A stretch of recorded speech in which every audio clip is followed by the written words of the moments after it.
Oriente, tensión con los rehenes de Israel. Perdón, pensé que había una placa para saludarla a Inés. Perdón. Inés Capdevila, Buen Día Nación, ¿cómo estás? Buen día, ¿cómo estás, Luis? Bien, muy preocupados y muy angustiados por algo que creo el mundo está en vilo, que es ¿qué pasó con Kefir? Efectivamente, ayer teníamos la noticia difundida por Hamas que supuestamente Kefir Vivas, de 10 meses, el rehén más pequeño secuestrado por el grupo terrorista Hamas el 7 de octubre, habría muerto junto con su hermano Ariel, de 4 años, y su mamá Shiri durante los bombardeos israelíes de Gaza. Esa es una versión que hasta esta hora del jueves, ni el gobierno de Israel ni las fuerzas de defensa de Israel han podido confirmar. Eso se lo comunicaron ayer a la familia Vivas y a todo su entorno.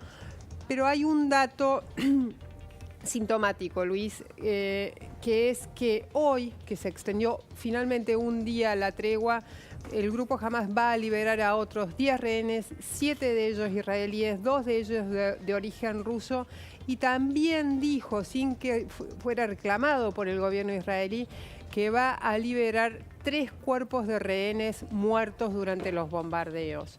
Eso ya en este momento ya está siendo liberados algunos de esos 10 rehenes, entonces es probable que en las próximas horas podamos tener noticias sobre si son efectivamente los Vivas o no. Allí la pregunta es si esta extensión de la tregua tiene que ver con liberaciones diarias, porque imagino la negociación horrible de hacer. O sea, un día más de tregua, sí, si son 10 rehenes a cambio de tantos prisioneros palestinos. Este es el nivel de discusión que hay, ¿no? Luis, te diría que hasta ahora ya vamos por el 6º día consecutivo de cese al fuego y de liberación de rehenes. La fórmula que han seguido entre Israel y Hamas se podría resumir de la siguiente manera: 10 por 1 por 3. Esos 10 son al menos 10 rehenes liberados a cambio de un día de tregua y de 3 palestinos liberados, prisioneros palestinos liberados. Básicamente ese es el encuadre que se le ha dado a esta negociación. Desde un momento se pensó en 10 días de cese al fuego. Hay mucha presión por parte de Qatar y por parte también de Estados Unidos para que Israel y Hamas logren negociar un cese al fuego más duradero. De hecho, autoridades del gobierno de Egipto, que también participan de la negociación, dijeron que están apostando a un cese al fuego que se prolongue durante todo el fin de semana. Claro. Ahora, mirá qué interesante esta fórmula que resumen en números fríos, algo interesante. 10 rehenes, un día de tregua, 3 presos palestinos de las cárceles israelíes. Exactamente. Mi pregunta es, desde la ignorancia más absoluta, ¿es un buen signo? No sé cómo decirlo. ¿Es una buena cosa que no haya escalado más el conflicto y que se haya reducido a Hamas, Israel, que yo, por ejemplo, la Yihad, pero que no hayan ingresado otros países de manera más potente? Eso te diría que es la gran noticia de estos 55 días de guerra entre Hamas e Israel, Luis. Y ya te diría que hay una cierta certeza de que no van a ingresar otros actores centrales de Medio Oriente. Por lo tanto, esta guerra, que en su momento amenazaba con ser una gran guerra regional, por todo lo que implicaba de la reacción, tanto del ataque feroz de Hamas a Israel como de la reacción de las fuerzas de defensa de Israel, ahora ha sido circunscripto solo a Hamas e Israel. Ese solo parece medio poco, pero es muchísimo, porque han muerto miles y miles de personas de un lado y del otro y han reconfigurado la relación entre israelíes y palestinos para el resto de las décadas que vienen. Ahora, la buena noticia es que no se ha transformado en una guerra regional y que de hecho muchos países no solo han evitado involucrarse en una guerra, sino que han proclamado su decisión de negociar. Egipto, Qatar, después también un muy reticente al principio Jordania también se involucró.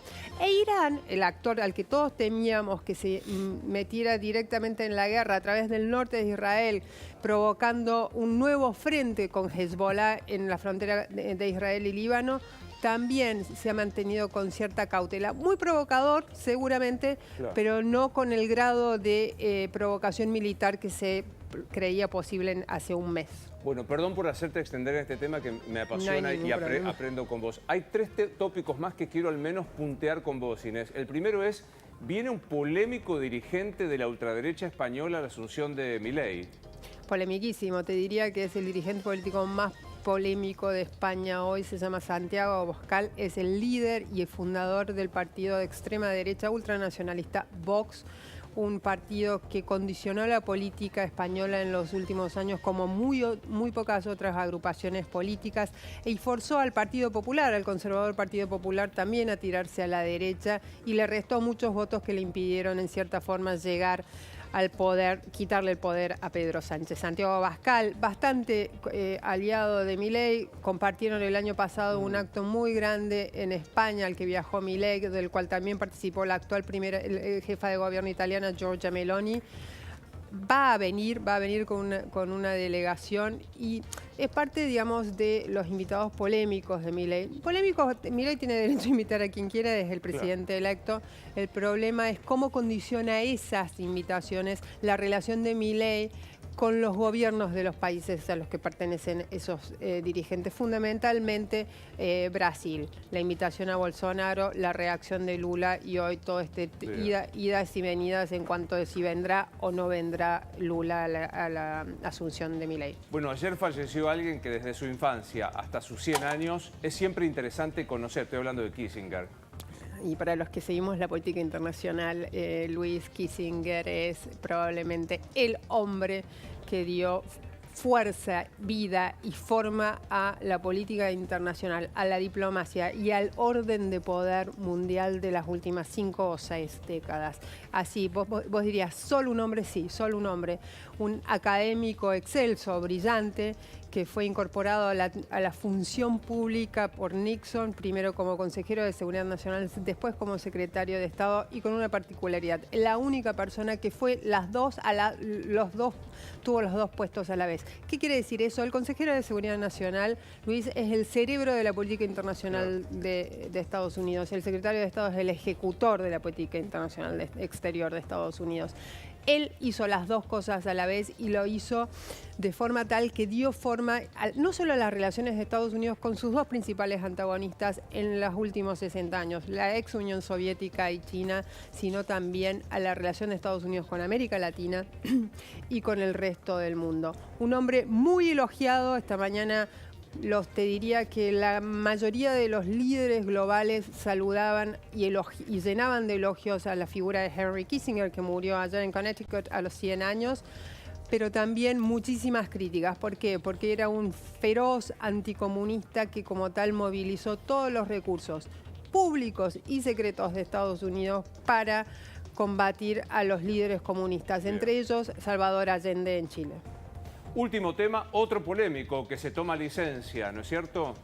Muy polémico, exactamente. Nayib Bukele, presidente de Salvador, el presidente que finalmente, después de décadas de violencia y organizada por parte de las maras, logró bajar las tasas de delincuencia en Salvador, pero a un costo altísimo, que es el costo de la erosión democrática. Avanzó sobre todos los poderes y va camino a transformarse en un dictador.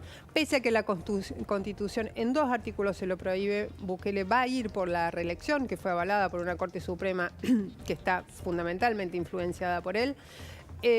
Bukele dijo, bueno, de acá al 4 de febrero, el día de las elecciones, me voy a tomar licencia. Obviamente que parece una licencia un poco de forma acá, más que de fondo, porque es muy difícil que Nayib Bukele deje los hilos del poder salvadoreño, no solo en los próximos 2 meses, sino en los próximos años. Señora, como siempre, un placer verte. Igualmente, Luis. A pesar de la información dura que te toca, muy buen look con el Snoopy ahí, como corresponde. Sí, quiero decir que porque te juro, tengo el testimonio de prueba que puedo presentar ante un juez. Me preguntan, ¿quién la viste a Inés Capdevila? Sí. Ella sola. Tu luqueadora sos vos misma, ¿no? Exactamente. Es más, te voy a decir, todos los lunes pienso que me voy a poner el resto de la semana, ya dejo todos mis atuendos listos y no los cambio más. El nivel de organización. Sí, soy muy organizada. Decir que hacemos, no, pero no puedo por razones obvias, pero claro, qué cosa. Un placer, Inés. Igualmente, chicos, que tengan un muy buen jueves. Igual para vos, ahí estamos. Hasta luego. Bueno, habíamos prometido hacer de Ruliki, que es el